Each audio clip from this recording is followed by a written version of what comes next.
अस्सलाम वालेकुम, मैं हूं अलीना शिगरी। दरियाए सिंध पर 6 नई कैनाल्स निकालने के हवाले से मुश्तरका मफादात काउंसिल का 2 मई को होने वाला इजलास पीपल्स पार्टी की दरख्वास्त पर आज तलब किया गया था और ताज़ा तरीन इत्तलात के मुताबिक अब से कुछ देर पहले ये इजलास कंक्लूड हो गया है। दरियाए सिंध पर 6 कैनाल्स बनाने से मुतालिक 7 फरवरी गुज़िश्ता साल 7 फरवरी का जो executive committee of national economic council यानी कि एक्निक का जो फैसला था उसको वापस ले लिया गया। अब से कुछ देर पहले वज़ीर आला खैबर पख्तूनख्वा अली अमीन गंडापुर साहब मीडिया नुमाइंदों से गुफ्तगू कर रहे थे और रिपोर्टर से गुफ्तगू करते हुए उन्होंने ये बात डिस्क्लोज की। उन्होंने बताया इजलास में ये फैसले के साथ साथ और ये 7 फरवरी 2024 का वो फैसला था कि जिसमें एक्निक की जानिब से उस प्रपोजल जो कि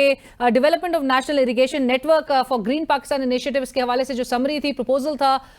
उस पर अप्रूवल जो है वो आई थी। 7 फरवरी का ये एक नोटिफिकेशन भी था और ये जो डॉक्यूमेंट था ये आपको याद होगा कि हमारे प्रोग्राम में भी ऑपोजिशन लीडर उमर अयूब साहब ने इसका जिक्र भी किया था और बताया था कि किस तरह से एक इलेक्शन से गुज़िश्ता साल जो इलेक्शंस कंडक्ट हुए तो उससे एक दिन पहले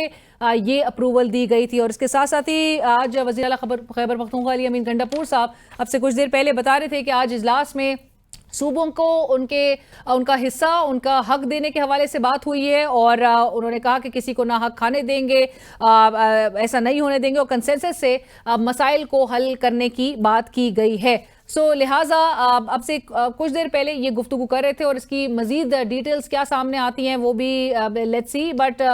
इसके साथ साथ ही आपको ये भी बताते चले कि एक तरफ जहां पर ये मामला भी जेर बहस है और प्रेशर था पीपल्स पार्टी पे भी हुकूमत का, जिसकी वजह से ये इजलास भी बुलाया गया है और 2 मई से पहले इनको बुलाने पर दरख्वास्त की गई थी पीपल्स पार्टी ने हुकूमत को।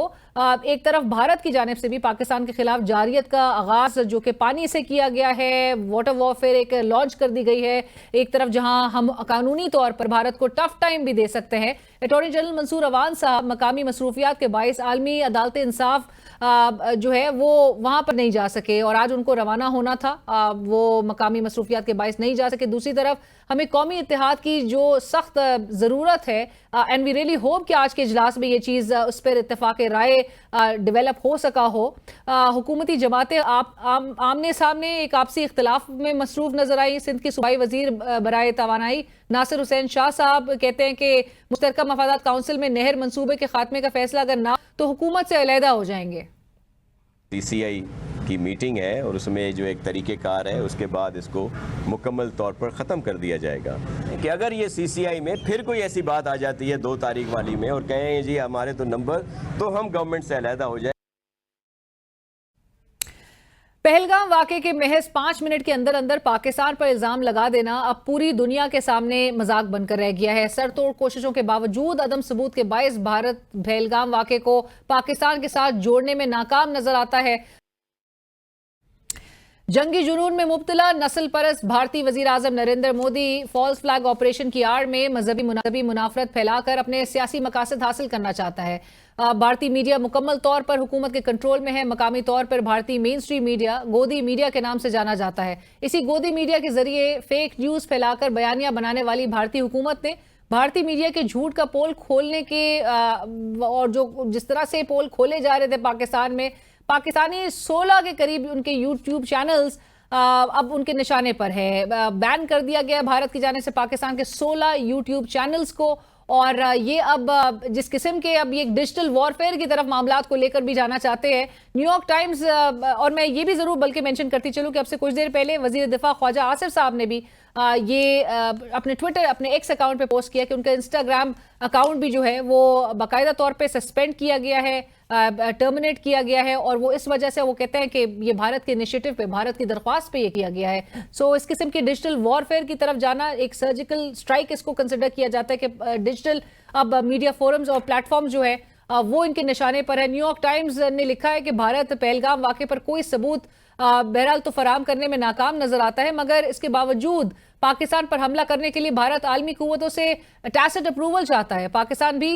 सिफारती सतह पर खामोश नहीं बैठा और हमारे डिप्टी वजीर आजम वजीर खारजा इसहाक डार साहब चीन, बरतानिया, सऊदी अरब और ईरान के वज़ीर खारजा समेत कई ममालिक के डिप्लोमैट से वो राब्ता कर चुके हैं, उनकी गुफ्तगू हो चुकी है और कौमी इत्तेहाद जिसको फरोग देने के लिए ऑपोजिशन जमात पाकिस्तान तहरीक इंसाफ भी कर रही है, दीगर जमातें भी मुतालबा कर रही है कि एपीसी बुलाई जाए। आज पीटीआई के पार्लिमानी लीडर सेनेट में सेनेटर अली जफर साहब कहते हैं कि हुकूमत पहलगाम वाक़े पर ऑल पार्टीज कॉन्फ्रेंस बुलाए, इमरान खान की शिरकत को यकीनी बनाया जाए, हम पाकिस्तान के साथ खड़े हैं, देखते हैं हुकूमत संजीदा है या नहीं। मैं मुतालबा करता हूं कि हुकूमत एक एपीसी बुलाए और उसमें इंश्योर करे, यकीन बनाए कि इमरान खान शामिल। हम पाकिस्तान के साथ खड़े हैं। देखना यह है कि हुकूमत वाकई ही सीरियस है। सिर्फ पीटीआई नहीं, आजाद सेनेटर फैसल वाउडा साहब भी मुतालबा कर रहे हैं कि हुकूमत ऑल पार्टीज कॉन्फ्रेंस बुलाए, तहरीक इंसाफ समेत तमाम सियासी जमातों को साथ बिठाए, 9 मई के केसेस को बाद में देख लेंगे।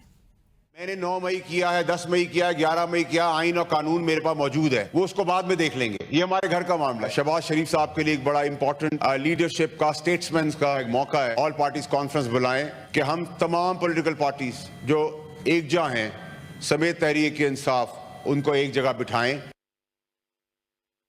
और नाज़रीन, प्रोग्राम में इस वक्त हमें ज्वाइन कर रहे हैं, इशूज़ है काफ़ी डिस्कस करने वाले, बैरिस्टर अकील मलिक साहब, वज़ीर मुमलिकत बराए कानून और इंसाफ। बैरिस्टर साहब अस्सलाम वालेकुम, thank you for joining us. Barrister साहब, आज काफ़ी इंपॉर्टेंट जो तमाम मामलात है, जिसमें एक जो नहरों का मामला है, कनाल्स प्रोजेक्ट, वो उस पर प्रोटेस्ट थमने का नाम नहीं ले रहा सिंध में। इसके साथ साथ ही गुज़िश्ता हफ्ते की डेवलपमेंट थी जब आप गवर्नमेंट और जो सूबाई हुकूमत है उनके दरमियान एक बाहमी मशावरत के साथ ये डिसाइड हुआ था कि 2 मई को काउंसिल ऑफ कॉमन इंटरेस्ट का इजलास बुलाया जाएगा। उसके बाद फिर ऐसा क्या हुआ कि फौरी तौर पे उसको आज बुलाने की जो है तरफ मामलात गए हैं, और उसके बाद जो डेवलपमेंट सामने आई उस पर भी मैं ज़रूर आपसे कमेंट चाहूँगी कि अब ये क्या मिस हैंडलिंग थी पूरे अरसे में, और फिर इसमें अब प्रोटेस्टर्स को और जो वहाँ की आवाम है, जो की स्टेक होल्डर है, उसको कैसे मुतमईन किया जाए। बिस्मिल्लाहिर्रहमानिर्रहीम, बहुत बहुत शुक्रिया अलीना साहिबा। This is very important of a question that you asked. मैं ये बिल्कुल ज़रूर इस बात पे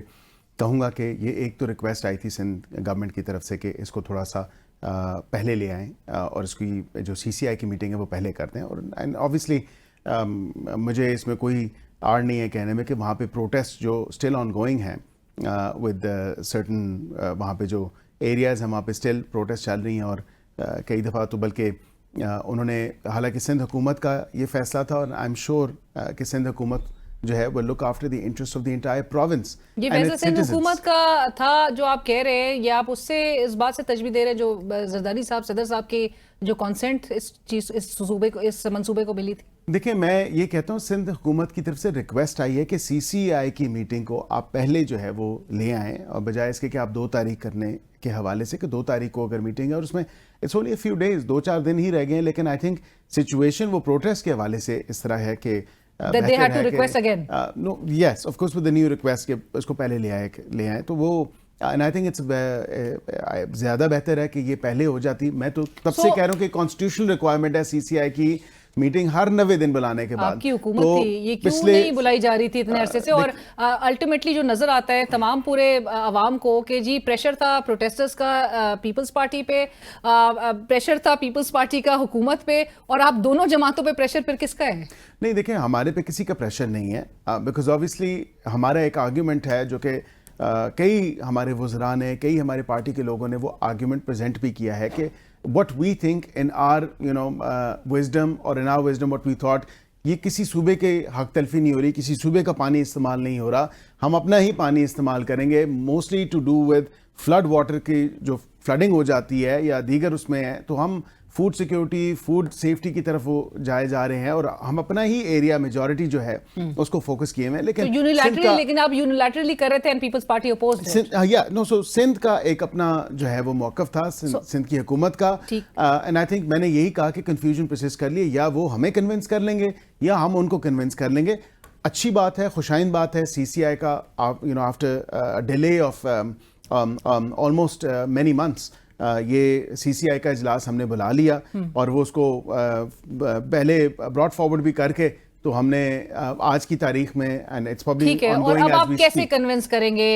with regards to the decisions being made in CCI? कैसे वहाँ के लोगों को आप कन्विंस करेंगे कि वो कितने अरसे तक मजीद इंतजार करें, वो प्रोटेस्टर, वो एहतजाजी मुजाहिरीन जो कि चाहते हैं कि जी हमें दिखाया जाए कि इस पे आप नहीं ट्रेड करेंगे विदाउट आवर कंसेंट? नहीं, देखिए, कंसेंट होना चाहिए। अगर एक सूबा या एक सूबे के लोग कह रहे हैं कि this is something that they don't feel comfortable with, या उनके राइट्स के ऊपर यूसर्प जो एलिगेशन आती है वो यही आती है। मैं इसीलिए आपसे दरख्वास्त ये कर रहा हूँ कि किसी के राइट्स को यूसर्प नहीं किया जाएगा, उनकी हक तलफी नहीं की जाएगी। इसमें वे फॉरवर्ड जो the way I see it, आज सीसीआई की मीटिंग है, सीसीआई की मीटिंग में एक प्रिलिमिनरी डिस्कशन हो जाएगी इस तमाम तर मामले पे, और मैं समझता हूँ कि वज़ीर आज़म इस पे एक जामे कमेटी तश्कील दे सकते हैं, और वो एक थ्रेड बेयर जो इसके एनालिसिस है और प्रेजेंटेशन है वो करेगी, और अगली सीसीआई की मीटिंग में वो सामने रखेगी, और ये तमाम तर मामला जो है फिर अफ़ाम व तफ़हीम से एक कंसेंसस के साथ और कंसेंट के साथ तमाम सूबों को ऑन बोर्ड लिए हुए, और वहाँ के जो शहरी हैं सूबा सिंध के, उनकी जो रिप्रेजेंटेशन नुमाइंदगी है वो उनके सीएम कर रहे हैं। वो किसी एक सियासी जमात के तो हो सकते हैं, लेकिन वो सीएम पूरे सूबे के हैं। सर वो सीएम सूबे के हैं, लेकिन वो सीएम ये भी कहने पे आ गए हैं कि जी हम हुकूमत से निकल भी सकते हैं, मतलब आपकी हुकूमत का साथ वो छोड़ भी सकते हैं अगर वापस से आपने इस कमेटी, और फिर ये 2 से 3 माह गालिबन अब फिर मजीद इस पे हम देखेंगे। देखिए अब डिपेंडिंग के वो कमेटी की डिलिबरेशंस जो हैं, क्योंकि थ्रेड बेस्ड डिस्कशंस उन्होंने करनी है, दोनों सूबों के जो इंडिविजुअल्स हैं या जो कंसर्न लोग हैं, सीएम्स हैं या सीएम सेक्रेटेरिएट्स हैं, वो आपस में जो है इसको कोरिलेट करेंगे और फिर फाइनली देखेंगे, क्योंकि मसला तो इन 2 सूबों का मेन जो है वो आ रहा है, और वो कहा जा रहा है कि एक सूबा दूसरे सूबे के हकूक पे जो है वो कोई किसी किस्म की यूसरपेशन कर रहा है, तो वो ऐसा होगा नहीं। एक कमेटी जो है मैं समझता हूँ बेस्ट वे फॉरवर्ड है, इसमें कम से कम जो एक्सपर्ट्स हैं वो बैठ जाएं, इसमें जो कंसर्न सीएम्स के सेक्रेटेरिएट्स हैं उनके लोग बैठ जाएं, कंसल्टेंट भी जो कंसल्टेंट आपने वो इंटरव्यूज देखे होंगे आपके नजर के लोग बैठ, और वहां जो पे फीजिबिलिटी रिपोर्ट्स बना चुके हैं, आप लोग ने तो उनसे भी मशावरत करना गवारा नहीं किया। नहीं, मैं समझता हूँ कि वो सिंध के हवाले से और पंजाब के हवाले से, और इरसा ने जब कह दिया, इरसा ने एनओसी दी, इरसा ने इजाजत दे दी, इरसा ने अभी की जो ताज़ा तरीन जो पानी की सूरत हाल है उसमें भी उन्होंने कह दिया तमाम तर मामला। तो आई थिंक इरसा का भी जो मुतलका कोई एक ऑफिसर है उसको भी इस कमेटी में होना चाहिए। राइट बैरिस्टर साहब, अब आगे जरा बढ़ते हैं। ऑल पार्टीज कॉन्फ्रेंस बुलाने का मुतालबा बहुत शदीद जोर पकड़ चुका है। मौलाना साहब भी मेरे इंटरव्यू के दौरान भी उन्होंने कहा कि जी ऑल पार्टीज कॉन्फ्रेंस आपको कौमी एक जो आप जब कहते हैं कि कौमी ताकत से मौजूदा सूरत हाल से निपटेगी हमारी कौम, हमारी जो हुक्मरान है, तो सियासी इत्तेफाक राय की जरूरत है। सो एपीसी आज वो बाउडा साहब भी इंडिपेंडेंट सेनेटर है, आपके वोट से ही बहरहाल आए हैं, लेकिन वो भी कह रहे हैं कि जी आप इमरान खान साहब को भी लेकर आए। मौलाना साहब ने भी कहा कि अगर तो वो कहते हैं कि हमें भी कोई प्रॉब्लम नहीं होगी अगर इमरान खान भी इसमें ऑन बोर्ड आते हैं, तो ऑल पार्टीज कॉन्फ्रेंस क्यों नहीं बुलाई जा रही है? देखिए, मैं इसको खारिज इम्कान तो बिल्कुल भी नहीं कहूँगा। ऑल पार्टी कॉन्फ्रेंस जो है वो बिल्कुल could be very much on the cards, लेकिन एट द सेम टाइम मैं ये बात भी ज़रूर करूँगा, मेरी गुजारिश सुन लीजिएगा आप, कि ऑल पार्टीज़ कॉन्फ्रेंस तो तब बुलाएं कि जब थोड़ा सा संजीदगी का आलम जो है वो वहाँ से भी है, संजीदगी का मुजाहरा भी दूसरी तरफ से किया जाए। अब इमरान खान साहब जब खुद वज़ीर आज़म थे तो पुलवामा अटैक के बाद वो बिल्कुल एनएससी में नहीं आए, नेशनल सिक्योरिटी कमेटी में। इसी तरह टेररिज्म के ऊपर नेशनल सिक्योरिटी कमेटी होती है, which are facts, hard hitting facts हैं कि अभी रिसेंटली हामी भर के लिस्ट लेके 11th आवर पे उनकी पार्टी जो पार्लियामान में मौजूद है, जो लोग मौजूद हैं, आपस में गुत्थम गुत्था थे, लड़ाई थी उनकी कि मैं जाऊंगा और फिर नहीं आए। You may be right but barrister साहब, नो आई एम राइट, ठीक है, these are the facts, but ऐसे पॉइंट पे, ऐसे टाइम पे कि जब भारत जो है वो अभी वजीर दफा ख्वाजा आसिफ साहब कह रहे हैं कि मतलब खतरात ऐसे लूम कर रहे हैं हमारे ऊपर, किसी भी टाइम पे जंग चढ़ सकती है, या जंग की जो है खतरात को आप बिल्कुल रूल आउट नहीं कर सकते। जिस किस्म के बयानात आपके पड़ोसी मुल्क से आ रहे हैं, वहां पे जिस किस्म का एक हॉस्टाइल रवैया और उसमें जितनी शिद्दत नजर आ रही है, ऐसे मौके पे आप प्रेफर करेंगे कि यहाँ पे सियासत की जाए पॉलिटिकल माइलेज के लिए, या फिर सबको ऑन बोर्ड लेकर एक फैसला किया जाए, एक ठोस पैगाम जाना चाहिए? देखिए, सेनेट में रेजोल्यूशन पास हुई, वहाँ पे पीटीआई के भी लोग थे, दीगर जमातों के जो वहाँ पे मौजूद हैं, सेनेट के मेंबरान हैं, उन सब ने यूनानिमसली रेजोल्यूशन पास की भारत के खिलाफ। उन्होंने कहा कि भारत के खिलाफ हम ये रेजोल्यूशन इकट्ठे यूनानिमसली पास करते हैं। Again a very good step. इसी तरह तकरीरें शुरू हुई हुई हैं, आज भी आपने सेनेट के इजलास में देखा, तमाम पार्टीज़ और उनकी पार्टीज़ के मेंबरान वो इस बात पे अपना मौक़िफ़ पेश कर रहे हैं। अब यहाँ पे ये चीज़ जो आपने देखी कि पीटीआई के लोगों ने भी, उन्होंने कहा हम अफवाज पाकिस्तान के साथ हैं, असद कैसर साहब हो गए, इसी तरह सलमान कमरा साहब हो गए, इसी तरह जो है आपके बैरिस्टर गौहर साहब हो गए, तो ये तमाम लोगों ने जो है, अली सबने कहा जी कि हम अपने मुल्क की खातिर we can have our political differences, और जो हुस्न जमहूरियत है, लेकिन उसके साथ जो मेन चीज़ है कि हम अपनी अफवाज पाकिस्तान के साथ, हम अपनी कौमी सलामती पे किसी किस्म का कॉम्प्रोमाइज़ नहीं करेंगे, and we are showing a unified and a joint front on the national security we issue. should, but leader of the opposition Umar Ayub Khan साहब वो आज कहते हैं कि जी एक तो आपने जब न्यूट्रल इन्वेस्टिगेशंस और प्राइम मिनिस्टर साहब जब ये टेबल करते हैं कि जी हम बिल्कुल प्रोब के लिए तैयार हैं भारत से, तो आप अपना कमजोर कर रहे हैं, आपने तो ऑलरेडी हथियार डाल दिए हैं। नहीं, उसकी तो आज देखें जो रॉबिन रफायल हैं जो फॉर्मर यूएस एम्बेसडर रही हैं पाकिस्तान में और असिस्टेंट सेक्रेटरी ऑफ स्टेट हैं, उन्होंने तो इस चीज़ की तारीफ की है, उन्होंने तायीद की है, उन्होंने कहा इससे ज़बरदस्त पेशकश कोई और हो ही नहीं सकती थी। अगर देखें हमारे दिल में चोर नहीं है। और मज़ामत उस बात की भी की है कि 5 मिनट में वो 5 मिनट मैंने तो ये बेनिफिट ऑफ द डाउट दे के पिछले मेरे ख्याल से कई दिनों से मैं कह रहा हूँ आधा पौने घंटे में आपने किस तरह इन्वेस्टिगेशन कर ली, आपने किस तरह इंक्वायरी कंडक्ट कर ली, कौन सा सबूत हमारे सामने रखा। ये तमाम तर मामला वही 2007 समझौता एक्सप्रेस वाला है कि फिर उसके बाद मुंबई अटैक वाला हुआ, सारा मलबा पाकिस्तान पे गिराने की कोशिश की गई और फिर 2011 में जब एक जॉइंट इन्वेस्टिगेशन मैकेनिज्म फॉरवर्ड सामने आया तो एक तस्वीर, धुंधली सी तस्वीर दी, उन्होंने कहा ये जी आपके ये सस्पेक्ट है, ये पाकिस्तान। कोई तो हमें कम से कम कोई शवाहिद दें, कोई एविडेंस दें, कोई अनडिनाइबल इररिफ्यूटेबल एविडेंस सामने आए कि जी वाकईतन एलिजिडली जो आप कहते हैं पाकिस्तान पे एलिगेशन लगाते हैं वो आप प्रूव भी कर सकते हैं। नहीं है उनके पास, है ही नहीं, हाँ, है ही नहीं एब्सोल्युटली। और वो अभी भी जो पहलगाम अटैक के हवाले से भी उनके मुल्क में भी इतनी आवाजें उठ रही हैं कि जी किस तरह से ये एक पूरा कार्रवाई जो है वो हो गई और हुकूमत जो है उस पर बिल्कुल आंसरेबल बनती है। यहाँ पे मुझे एक छोटी ब्रेक शामिल करनी है। नाज़रीन कहीं मत जाइएगा, गुफ्तगू के सिलसिले को बढ़ाएंगे आगे एक ब्रेक के बाद।